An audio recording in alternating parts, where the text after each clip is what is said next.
आप सबको मेरा प्यार भरा नमस्कार। उम्मीद है कि आप सब अच्छे होंगे और अपने जीवन को एंजॉय कर रहे होंगे और खासकर इंग्लिश लर्निंग को तो एंजॉय कर ही कर रहे होंगे। आज मैं आपको सिंपल प्रेजेंट टेंस की पैसिव वॉइस सिखाऊंगा। इसका एक्टिव वॉइस मैं आपको ऑलरेडी पढ़ा चुका हूं, लेकिन संक्षिप्त में मैं बताता हूं कि क्या होता है इसमें। एक्टिव वॉइस में सिंपल प्रेजेंट टेंस या प्रेजेंट इंडेफिनिट टेंस हम जिसको बोलते हैं, उसमें एक्टिव वॉइस में रूल क्या है वो बताता हूं। पहले मैं आपको देखिए क्या रूल है। In affirmative sentences we use S और ES form of main verb with third person singular number sentence subjects. Third person singular number अगर सब्जेक्ट है तो हम एस और एस वाली फॉर्म का प्रयोग करते हैं। जबकि अन्य जितने भी सब्जेक्ट हैं जो थर्ड पर्सन सिंगुलर नंबर नहीं है, जैसे I, we, you, they, Ram and Shyam, cheers, इनके साथ केवल वर्ब की फर्स्ट फॉर्म लगती है। अगर वाक्य हमारा नेगेटिव और इंटरोगेटिव है तो does is used as a helping verb with third person singular number subjects, while with all other subjects we use do and then first form of main verb। फिर S और S वाली form नहीं लगेगी। यानी कि third person singular number अगर subject होगा तो डज का प्रयोग हेल्पिंग वर्ब के रूप में होगा, और अगर बाकी सभी और सब्जेक्ट के साथ हम डू का प्रयोग करेंगे, और फिर उसके बाद वर्ब की जो मेन अवस्था होगी वो वर्ब की फर्स्ट फॉर्म होगी। इसमें एस और एस नहीं लगता है। तो ये मैंने आपको पढ़ाया था। तो आज मैं इसकी आपको पैसिव वॉइस समझा रहा हूं। देखिए passive voice simple present tense. Rule क्या है in passive? In this tense we use is, are और एम।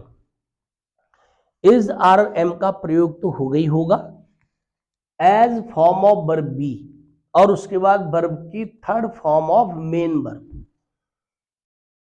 देखिए मैंने आपको ऑलरेडी बताया था कि जब भी हम पैसिव वॉइस बनाते हैं तो तीन रूल लगते हैं, और दो तो बिल्कुल यूनिवर्सल रूल है। Subject becomes object, object become subject, दूसरा third form of main verb, और तीसरा form of verb B.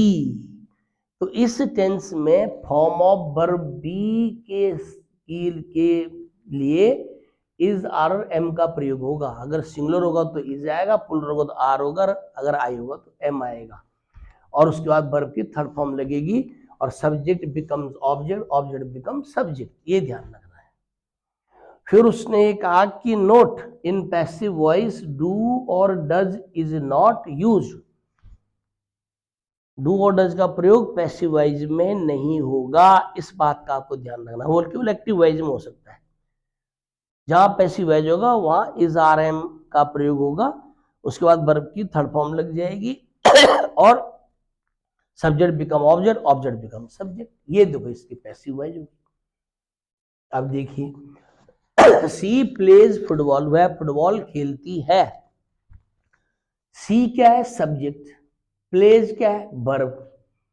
Football क्या है? ऑब्जेक्ट। अब पैसिव वॉइस बनाएंगे तो ऑब्जेक्ट क्या बनेगा? Subject football. सब्जेक्ट क्या बनेगा? ऑब्जेक्ट। बाय आता ही है मतलब। और ये जो प्लेज है किस में बदलेगा? प्लेड में, थर्ड फॉर्म में। अब फुटबॉल सिंगुलर है तो यहां पर क्या आएगा? इज। करेक्ट हुआ, football is played by her. ये इसकी passive voice. They sing a song, वे गाना गाते हैं। A song is sung by them, गाना उनके द्वारा गाया जाता है। देखो सब्जेक्ट बिकम्स ऑब्जेक्ट और ऑब्जेक्ट बिकम सब्जेक्ट। ये वर्ब की फर्स्ट फॉर्म है, थर्ड फॉर्म में बदल गई और इज आ गया, क्योंकि सॉन्ग जो है सिंगुलर है। सीता टीचेस देम, सीता उन्हें पढ़ाती है। They are taught by Sita. Taught जो टीच की थर्ड फॉर्म है, तो टॉट आ गया देखो, और आ रहा है क्योंकि दे क्या है हमारा? प्लूरल सब्जेक्ट है। I think there should not be any problem. Mohan does not sing a song, ये नेगेटिव और इंटरोगेटिव वाक्यों की पैसिव वॉइस है। देखिए, Mohan does not sing a song, a song is not sung by Mohan. देखो डज का प्रयोग नहीं हुआ, सीधे इज के बाद नॉट लगा दी, इज और आर और एम के बाद नॉट लगा देंगे direct. There is no need of do और डज। पैसिव वॉइस में डू डज का प्रयोग नहीं होगा, वो केवल एक्टिव वॉइस में होता है। A song is not sung by her, ये कहना Mohan does not sing a song, Mohan गाना नहीं गाता है और मोहन के द्वारा गाना नहीं गाया जाता है, पैसिव वॉइस ये हुई इसकी। They do not help us, वे हमारी मदद नहीं करते हैं। पैसिव वॉइस देखो, we are not helped by them, हम उनके द्वारा हमारी मदद नहीं की जाती है। Does Mohan sing a song, क्या मोहन गाना गाता है। Is a song sung by Mohan, भाई जहां डज है वहां हमने इज लगा दिया क्योंकि सॉन्ग सिंगुलर है, करेक्ट। ये सिंग का थर्ड फॉर्म कर दिया संग। I think there should not be any problem, बहुत सिंपल है। 2-3 बार आप वीडियो को देखिए, अपने आप समझ में आने लगेगा जो पढ़ा रहा हूं। Why do they help us, why do they help us, why are we helped by them, वो हमारी मदद क्यों करते हैं और उनके द्वारा हमारी मदद क्यों की जाती है। देखो वाई डू की जगह आर आ गया, देखो क्यों आया, क्योंकि वी हमारा सब्जेक्ट प्लूरल है। और रखना उसी क्रम में, देखो वाई की जगह वाई है, डू की जगह आर आ गया, और ये ऑब्जेक्ट था, ये सब्जेक्ट हो गया, और सब्जेक्ट हमारा ऑब्जेक्ट हो गया बाई देम। और देखो ये हेल्प जो है थर्ड फॉर्म में बदल गया, बिल्कुल सिंपल है। Do they not help us, are we not helped by them, देखो ना डू की जगह आर आ गया, क्यों आर क्यों है, क्योंकि अस की जगह वी लिखना है हमने, वी प्लूरल होता है। Why does she not play football, पैसे बात है, why is football not played by her, I think there should not be any problem.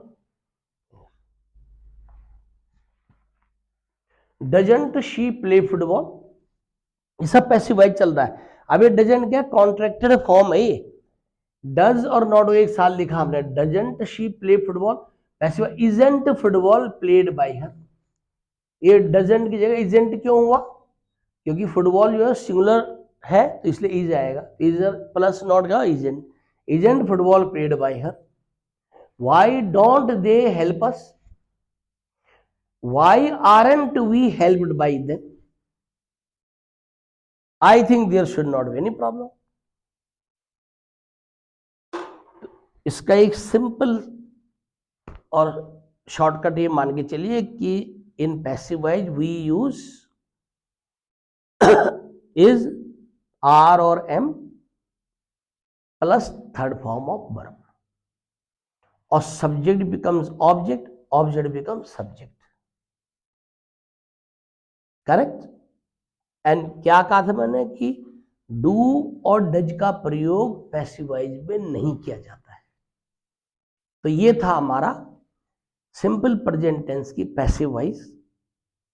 हमारा एक और चैनल है जिसमें हम मोटिवेशनल स्पीचेस देते हैं या और बहुत सारी चीजें बताते हैं, भंडारी सर देहरादून के नाम से, और हमारे चैनल को सब्सक्राइब करिए, लाइक करिए और शेयर जरूर करें।